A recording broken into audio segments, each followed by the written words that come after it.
Class 12 chemistry के chapter number solution में important topic है हेनरीज लॉ। तो बोर्ड एग्जाम में इससे रिलेटेड क्वेश्चन आपके आते हैं। तो पहले हम ये देखेंगे हेनरी लॉ का स्टेटमेंट क्या है, इसकी एप्लीकेशन क्या है। हेनरी लॉ जो है वो ये बोलता है कि यदि किसी की सॉल्युबिलिटी मतलब गैस को यदि डिसॉल्व करना है लिक्विड में तो उसके लिए हमें क्या करना होगा। तो ध्यान से देखिए स्टेटमेंट क्या है। The solubility of gas in liquid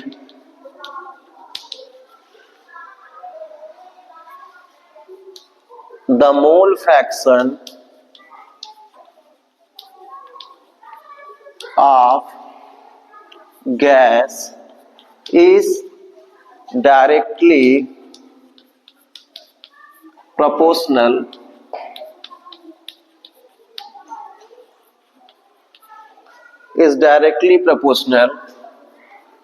to the partial pressure of gas। तो स्टेटमेंट क्या है, तो पहले ये जानिए कि हेनरीज लॉ जो है वो किसकी सॉल्युबिलिटी बताता है, कि solubility of gas in liquid को एक्सप्लेन करता है।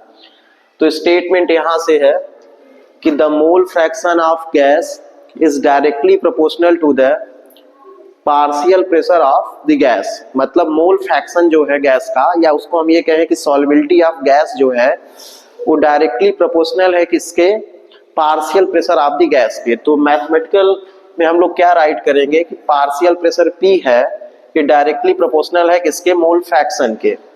तो मतलब यदि सॉल्युबिलिटी इंक्रीज करना है गैस की लिक्विड में तो हमें क्या इंक्रीज करना होगा, पार्शियल प्रेशर इंक्रीज करना होगा। तो जितना ज्यादा प्रेशर होगा उतना ही ज्यादा क्या होगी, solubility of gas in liquid होगी। तो देखिए प्रोपोर्शनल को साइन को जब हटाएंगे तो यहाँ पे कांस्टेंट लगेगा KH इंटू क्या, X हो जाएगा। KH जो है आपका वो क्या है, हेनरी कांस्टेंट है, हेनरीज कांस्टेंट है ये। X क्या है आपका, ये मोल फ्रैक्शन है, या आप इसे ये बोल सकते हैं ये क्या है आपका, सॉल्युबिलिटी ऑफ गैस है। और P आपका क्या है, तो P आपका प्रेशर है।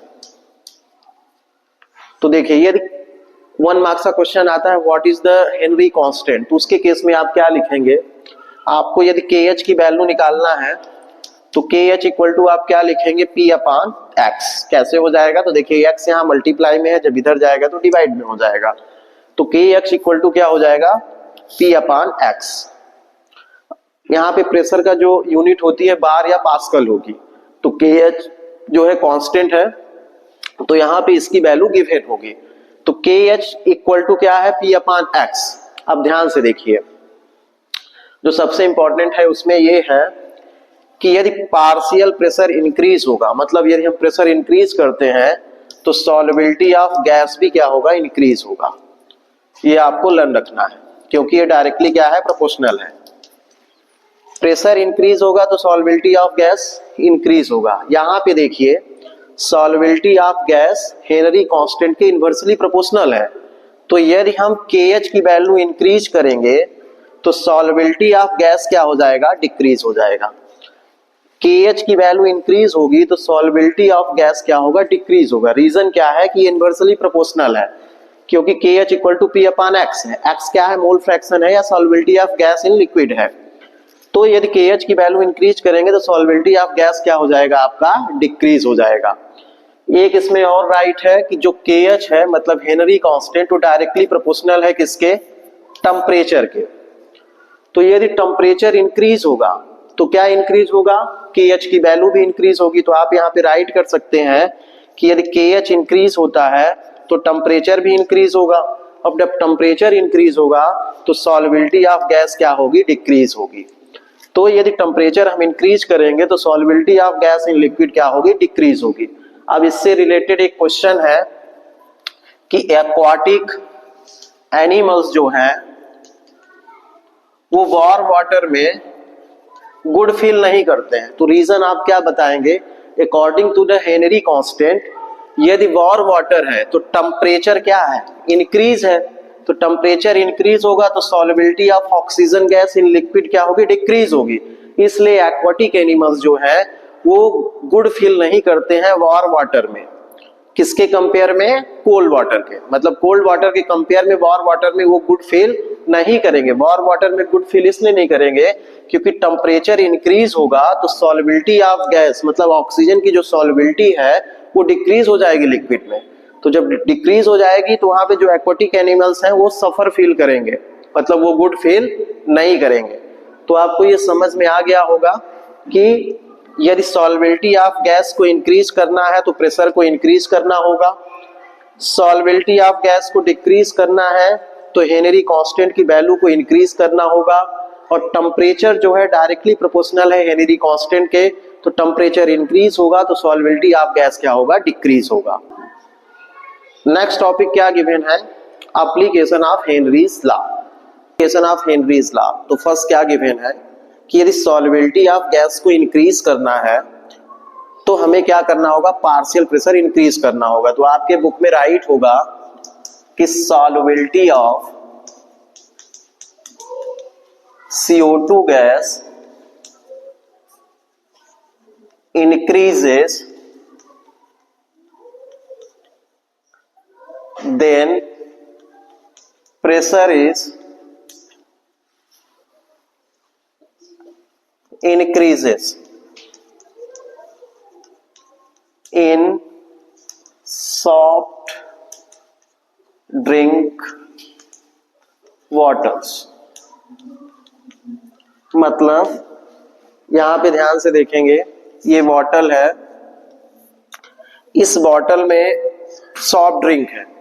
तो सॉफ्ट ड्रिंक में यदि हमें किसी गैस को डिसॉल्व करना है, ये लिक्विड है, तो गैस को यदि डिसॉल्व करना है तो उसके लिए हमें क्या करना होगा? गैस यदि मैक्सिमम हमको डिसॉल्व करना है तो उसके लिए क्या करना होगा? हेनरी लॉ से क्या आपने पढ़ा है कि पार्शियल प्रेशर इंक्रीज होगा तभी जो है सॉल्युबिलिटी ऑफ गैस क्या होता है? इंक्रीज होता है। तो यहाँ पे प्रेशर जब इंक्रीज होगा तभी CO2 गैस को हम क्या करेंगे? डिसॉल्व करेंगे। मतलब उसको मैक्सिमम CO2 गैस को हाई प्रेशर पे हम उसमें डिसॉल्व कर सकते हैं। तो फर्स्ट आपके एप्लीकेशन में यही राइट है कि solubility of CO2 gas increases in soft drink water then partial pressure is increases. मतलब पार्शियल प्रेशर जब हम इंक्रीज करेंगे तभी जो है solubility of carbon dioxide gas जो है मैक्सिमम इसमें डिसॉल्व होगी, क्योंकि हेनरी लॉ ये कहता है कि पार्शियल प्रेशर जो है डायरेक्टली प्रोपोर्शनल है किसके? मोल फ्रैक्शन है सॉल्युबिलिटी ऑफ गैस के। तो जितना ज्यादा प्रेशर होगा उतना ज्यादा सॉल्युबिलिटी ऑफ क्या होगा? गैस इन लिक्विड होगा। तो सॉफ्ट ड्रिंक के वाटर में या CO2 गैस को डिसॉल्व करना है मैक्सिमम, तो हमें प्रेशर को क्या करना पड़ेगा? मतलब हाई प्रेशर पे उसको हम क्या करते हैं? डिसॉल्व करते हैं, जिससे वो मैक्सिमम उसमें पे क्या होता है? डिसॉल्व होता है। सेकंड है आपके बुक में वेंट्स। तो वेंट्स जो है एक इंपॉर्टेंट टॉपिक है, इससे क्वेश्चन ये आ सकता है कि what is the vents and went से बचने के लिए आप क्या करेंगे? तो देखिए फर्स्ट क्या है, वेंट्स हम देखेंगे तो आप जानते होंगे स्क्यूबा डाइवर्स को। स्कूबा डाइवर का मतलब है जो डीप सी में जाते हैं, मतलब तैराकी जिसको कहते हैं। तो स्कूबा डाइवर्स जो हैं जब वो डीप सी में जाते हैं तो अपने साथ एक सिलेंडर ले जाते हैं। सिलेंडर में जो गैस होती है वो कौन सी होती है? नाइट्रोजन एंड ऑक्सीजन का मिक्सचर होता है। तो स्कूबा डाइवर जब डीप सी में जाते हैं तो जब वो डीप सी में जाएंगे तो वहां पे प्रेशर जो है इंक्रीज होता है। जब प्रेशर इंक्रीज होगा तो सॉल्युबिलिटी ऑफ गैस भी क्या होगी? इंक्रीज होगी। अब यहाँ भी वो सिलेंडर में कौन सी गैस ले रहे थे? Nitrogen and oxygen. तो नाइट्रोजन एंड ऑक्सीजन गैस जो है उनके ब्लड में जाती है। तो जब वहां नीचे वहां पे रहते हैं तो वाटर के सरफेस पे वहां पे पार्शियल मतलब प्रेशर इंक्रीज होता है तो सॉल्युबिलिटी ऑफ गैस भी क्या होगा? इंक्रीज होगा। तो ब्लड में क्या है कि यहाँ पे जो ऑक्सीजन एंड नाइट्रोजन है इनकी सॉल्युबिलिटी इंक्रीज हो जाती है। जब वो बाहर आते हैं, मतलब जब वो डीप सी से ऊपर की तरफ आते हैं, मतलब कम आउट बाहर होते हैं, तो क्या होता है कि प्रेशर आपका डिक्रीज होता है। प्रेशर डिक्रीज होगा तो सॉल्युबिलिटी भी क्या होगी? डिक्रीज होगी। तो उस केस में यहाँ पे जो ऑक्सीजन गैस है, ऑक्सीजन गैस जो है वो सेल रेस्पिरेशन के लिए यूटिलाइज हो जाती है, लेकिन नाइट्रोजन जो है इसका नेचर जो है क्या होता है? इसका नेचर जो है इनर्ट होता है, तो ये ब्लड स्ट्रीम में बनी रहती है। जब ये ब्लड स्ट्रीम में बनी रहेगी तो ये थ्रू आउट लंग के थ्रू क्या करती है, रस आउट करती है। मतलब ब्लड स्ट्रीम में नाइट्रोजन गैस बनी रहती है due to the inert nature, और ये क्या करती है, लंग्स के थ्रू रस आउट करती है, जिससे जो स्कूबा डाइवर्स होते हैं जब ऊपर की तरफ आते हैं तो उन्हें पेन होता है, मतलब एक पेनफुल कंडीशन क्रिएट होती है। उस पेनफुल कंडीशन को ही हम क्या कहते हैं, वेंट्स कहते हैं। तो वेंट्स के लिए क्या डिफिनीशन बताएंगे, painful condition arises to evolution of nitrogen gas through lungs of scuba divers is known as a vents. तो वेंट्स के लिए बचने के लिए अब कौन सी गैस यूज की जाएगी, तो अब हीलियम, नाइट्रोजन एंड ऑक्सीजन का मिक्सचर लिया जाता है। हीलियम क्यों लिया जाता है, ये भी क्वेश्चन आ सकता है, तो आप ये बताएंगे हीलियम की जो सॉल्युबिलिटी है ब्लड में वो लो है, मतलब it's solubility of blood is very low, मतलब सॉल्युबिलिटी हीलियम की क्या है, बहुत कम है। तो इस वजह से क्या यूज किया जाता है, हीलियम यूज किया जाता है। तो यहाँ पे जो परसेंटेज है वो क्या है, 11.7% हीलियम है। नाइट्रोजन का कितना है, 56 पॉइंट समथिंग कुछ है। ऑक्सीजन कितना है, 32 पॉइंट कितना है, 1 है आपका।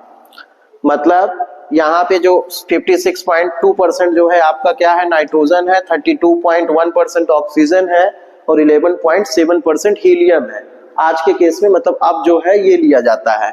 तो आप ये बताएंगे कि अब हीलियम क्यों लिया जाएगा, तो हीलियम का रीजन आप बताएंगे, हीलियम जो है वो ब्लड में वेरी लो सॉल्युबिलिटी है, मतलब बहुत कम वो डिसॉल्व होती है, तो पेनफुल कंडीशन वहां क्रिएट नहीं हो पाएगी। तो बेड से बचने के लिए जो सिलेंडर है उसमें हीलियम, नाइट्रोजन एंड ऑक्सीजन का मिक्सचर लिया जाता है। एप्लीकेशन गिवन है एनॉक्सिया। तो एनॉक्सिया क्या होता है कि जब आप हाई एल्टीट्यूड पे जाते हैं, तो जब जैसे मान लीजिए ये हाई एल्टीट्यूड है, हम इधर जा रहे हैं, तो जब हाई एल्टीट्यूड पे क्लाइंबर जाते हैं तो यहाँ पे प्रेशर जो है आपका डिक्रीज होता है, मतलब जो प्रेशर है वहां पे डिक्रीज होने लगता है। जब प्रेशर डिक्रीज होगा तो सॉल्युबिलिटी ऑफ गैस भी क्या होगी, डिक्रीज होगी, according to the Henry law. High altitude पे जब कोई क्लाइंबर ज्यादा है, ऊपर चढ़ता है, तो वहां पे प्रेशर क्या होता है, डिक्रीज होता है। जब प्रेशर डिक्रीज होगा तो सॉल्युबिलिटी ऑफ गैस भी क्या होगी, डिक्रीज होगी। जब सॉल्युबिलिटी ऑफ गैस डिक्रीज होगी तो जो क्लाइंबर्स होंगे वो सफर करेंगे डिफिशियंसी ऑफ ऑक्सीजन से, तो उन्हें क्या होगा, उन्हें फैटिग होगा, इल्यूजन होगा, तो उसको हम क्या बोलते हैं, एनॉक्सिया। मतलब उन्हें थकान लगेगी तो उसे हम क्या बोलेंगे, एनॉक्सिया। फिर से देखिए, हाई एल्टीट्यूड पे कोई क्लाइंबर ऊपर जाएगा तो वहां पे प्रेशर, जो एटमॉस्फेरिक प्रेशर है वो वहां पे डिक्रीज होने लगता है। जब प्रेशर डिक्रीज होगा तो सॉल्युबिलिटी ऑफ गैस भी क्या होगी, डिक्रीज होगी, मतलब ऑक्सीजन उन्हें प्रॉपर वे में नहीं मिल पाएगा। जब ऑक्सीजन प्रॉपर वे में नहीं मिलेगा तो उन्हें फैटिग, इल्यूजन होगा, थकान फील होगा। तो उसको क्या बोलते हैं हम, उसको हम बोलेंगे क्या, एनॉक्सिया। तो एनॉक्सिया के लिए क्या डिफिनेशन होगी, anoxia is arises due to high altitude the pressure of gas is very low, then the person suffer deficiency of oxygen is known as anoxia। मतलब एनॉक्सिया का क्या मतलब है कि आप हाई एल्टीट्यूड पे जाएंगे तो वहां पे प्रेशर जो है कम हो जाएगा, तो सॉल्युबिलिटी ऑफ गैस भी क्या होगी, डिक्रीज होगी। तो जो पर्सन है वो सफर करेगा क्या, डिफिशियंसी ऑफ ऑक्सीजन से, उसे हम क्या बोलते हैं, एनॉक्सिया। तो ये क्या था, Henry's law and its application. Thank you.